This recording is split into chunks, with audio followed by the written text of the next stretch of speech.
YCP నేత వల్లభనేని వంశీ కేసులకు సంబంధించి పలు కోర్టుల్లో విచారణ జరుగుతోంది. గన్నవరంలో భూమి కబ్జా చేశారని నమోదైన కేసులో ఈ నెల 15 వరకు కోర్టు రిమాండ్ పొడిగించింది. ఇదే కేసులో వంశీ బెయిల్ పిటిషన్పై విచారణ ఎల్లుండికి వాయిదా వేసింది.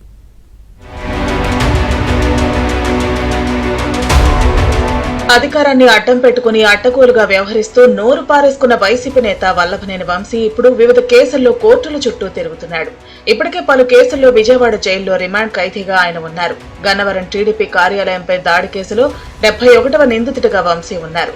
అయితే ఈ కేసులో ఫిర్యాదుదారుడిగా ఉన్న సత్యవర్ధన్ను బెదిరించి భయపెట్టిన కేసులో A1 గా కేసు నమోదు కావడంతో ఆయన్ను అరెస్టు చేశారు. సిఐడి కూడా గన్నవరం టీడీపీ కార్యాలయంపై దాడి కేసులో వంశీపై కేసులు నమోదు చేసింది. ఈ రెండు కేసుల్లో బెయిల్ పిటిషన్లు దాఖలు చేయగా ఇటీవల ఎస్సీ ఎస్టీ కోర్టు, సిఐడి కోర్టులు ఇరు వర్గాల వాదనలు విన్న అనంతరం బెయిల్ పిటిషన్ను డిస్మిస్ చేశాయి. మరోవైపు వంశీ రిమాండ్ నేటితో ముగియటంతో న్యాయస్థానం విచారించింది. రిమాండ్ను ఏప్రిల్ 15 వరకు పొడిగిస్తూ ఉత్తర్వులు జారీ చేసింది.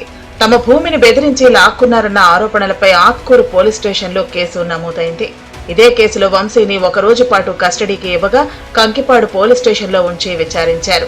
అయితే భూ ఆక్రమణకు సంబంధించి పోలీసులు అడిగిన వివిధ ప్రశ్నలకు ఆయన సమాధానాలు చెప్పకుండా దాటవేసినట్లు సమాచారం. ఒక్కరోజు కస్టడీకే కోర్టు అనుమతి ఇవ్వడంతో విచారణ అనంతరం జిల్లా జైల్లో అప్పగించారు. మరోవైపు ఈ కేసులో వంశీ ఇటీవల బెయిల్ పిటిషన్ దాఖలు చేయగా వాదనలు విన్న న్యాయాధికారి విచారణను ఎల్లుండికి వాయిదా వేశారు.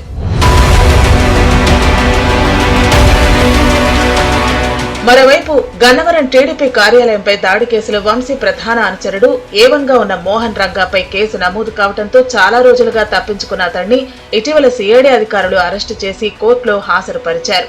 న్యాయస్థానం రంగాకు రిమాండ్ విధించింది.